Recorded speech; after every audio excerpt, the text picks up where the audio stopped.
Hey YouTube, thanks for checking out this video. This is part of our series. This is actually part of our podcast, but what we're doing is creating a series where we're having professional and champion fighters give advice to amateur and fighters just starting out to help them navigate the shark-infested waters of boxing.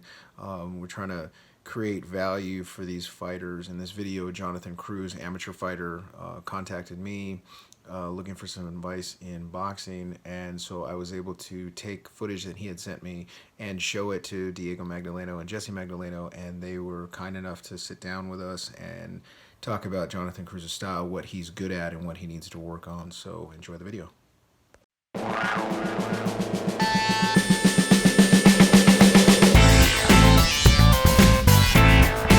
Well, I think as professional fighters, you have been a role model to a lot of younger fighters as well.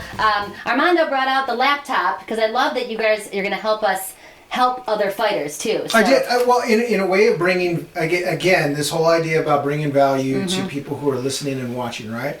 And I've got so many fighters that reach out to me who aren't signed that want to fight on the cards as professional fighters as well as amateur fighters. So there's this one kid, Jonathan Cruz.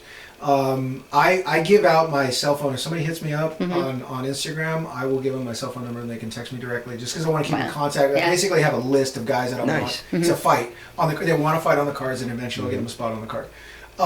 So Jonathan wants to turn pro. But I broke it down in terms of, again, going back to fighters don't realize that even though you have that the title of professional, when you're not signed, you're paying for it. So I broke it down how much it costs to fight in Mexico and then how much it costs to fight in the U.S. And he was like, well, I don't have that kind of money. I was like, just stay amateur. Be an amateur, develop your skills. It's much cheaper. And then when you're ready, we'll find a spot for you. But he was all excited, the one that we reached out, and I was honestly, I'm blown away by how the fact that these kids they don't know any of the business side of boxing. He thought he was going to come in and someone was going to pay for him to fight, and it just doesn't work that way at his level. He doesn't have the pedigree in terms of Olympic winning amateurs, national titles, getting. Competing in the Olympic trials, any of that stuff. So he doesn't have any of that. Not yet. So he's coming into the sport blind. Nobody knows who he is. So he has to either find someone who's willing to invest in him or pay for it himself. And he's 19, so if you're listening or watching right now, I mean, this is kind of the steps that you have to go through and things you have to think about outside of the ring. So you brought along a little clip for the guys to watch? So I had the idea of having two champions take a look at an amateur video of Jonathan Cruz and give him advice on the air, and then we'll kind of do a description of what's going on for the people who are listening, and then people who are watching will actually drop in a lower third so they can see it. But here's Jonathan Cruz. All right, Jonathan Cruz, let's see what you got. And then if you guys could just give descriptors as he's moving, practice your on-air talent. Color commentating on. There we go. Round one, amateur boxing event. We have Jonathan Cruz just coming out quickly with that right uppercut that he likes to throw. He's boxing a southpaw fighter. And Jonathan Cruz is the one with the purple shorts. And the white he's got reach and speed on his side for sure. Once again with that uppercut, he likes to throw that uppercut. He's got it timed very well. He's landing it. I would like to see him use his jab more. The jab is one punch that a lot of people don't know how to use. The jab's not to hurt somebody sometimes. It's distracting, is it? It's a distraction. Yeah. To get them looking at something and then pop over with something else.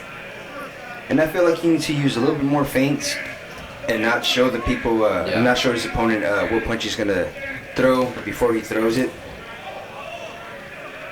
And I feel like you need to keep that left hand up a little bit more. What I'm looking at, and the first thing I look at is your footwork. That's important. It's very important. I look at his feet, how he's placing them when he's throwing his punches. And a lot of fighters, what they do is they throw their weight on their front leg when they're throwing the right hand. And they get knocked off balance. Yeah, you can't punch on one leg. You got to keep your balance on the back leg. I mean, you can, but there's no power there. Yeah, there's no power. There's no power there. There's no It's more of a stability push there. than- Yeah. So that's a training thing that Jonathan could work on? Yes. Of course. Sit on your back leg when you're throwing your right hand. What do you think? I see a lot of kids do this where he has his left hand low. He's not in a defensive position, No. so he's susceptible. And I don't know if it's because they want to copy Mayweather or they want to copy No, guys. it's a trick to invite your opponent in. Oh, okay. So that's actually a tactic. Yes. Yeah. Okay. But if you do that, you have to have a plan for it. Don't just do it just to do it because Yeah. it looks cool. Because you're going to Yeah. get knocked Do it out. because you're setting them up for You something. get hit with a shot that you don't see, and Yeah. that's the end of it. But So as a synopsis for what do you think? I mean, obviously he's an amateur, so there's obviously a lot there to learn. But Right. where do you think he's at in terms of just watching him run around? no, I still think he has a lot more to learn. You know, Potential, yeah. he has good potential. He has a beautiful right uppercut and his footwork is nice, but he does need to pick up that left hand. He needs to use his jab a little bit more, like my brother said, and yeah. Yeah, when you're going from a amateur standpoint to and going into the pros, like he wants to turn pro, there's got to be big adjustments that you're gonna make because you can't get away with things. You're wearing a headgear for one, in the pros you're not. And you have smaller gloves, and the gloves feel like rock. So even if Yeah. you get grazed by a shot that way with an 8-ounce glove, it's gonna hurt, yeah, and it's it damage. could buckle you a little bit. Yeah. So take that into consideration. Yeah, it's a You different can't be ballgame too loose in there with your hands down, too comfortable, unless you have a plan for it. Yeah. Like I said, you're trying to bait them into something. Yeah. You always have to have a plan B for everything that you do. Jesse, what about teaching them that, like body shot hook, body shot to the head thing that you got? I love that You know? thing. I was going to say, a lot of Dude, that knockouts. combo The is so. left hook to the body. And the left Yeah. hook to the Yeah, top. that's one thing that a lot of amateurs really don't go for is the body. Yeah, And it's important when you're in the boxing ring as a as a professional. professional, Yeah. especially You have with to wear- the bigger round, with the longer rounds, and you have to really dictate the pace, and you got to know how to break your opponent down each round. So that's what the body shots. They're Yeah. kind of breaking you down, breaking Yes. you down. That's Yeah. what To make tires your openings. legs out in. Yeah. You can't go in there head hunting the whole time because, You the got rounds opponent- get longer. Yeah, and then you have opponents that take headshots like crazy. They could take a headshot. You should be My knocked first out right fight, now. like, my Yes, go first to sleep fight- already. Stop. My first fight I fought as a professional, here in Vegas at the Hard Rock. My very first fight, I remember my, I was currently with Top Rank. My matchmaker, Brad Goodman, says, I'm going to get you an opponent who, is solid. He's 30. He's game. Yeah. You will not knock him out. Well, challenging myself, I went in there and tried to knock his head off for 4 rounds. Of course. Right? All headshots. Tired yourself out. This guy had a hell of a head. He could take a shot. I went for it, and I was upset with myself. I knew I beat him. I beat him every round. Right. But I didn't knock him out. Yeah. That was the goal.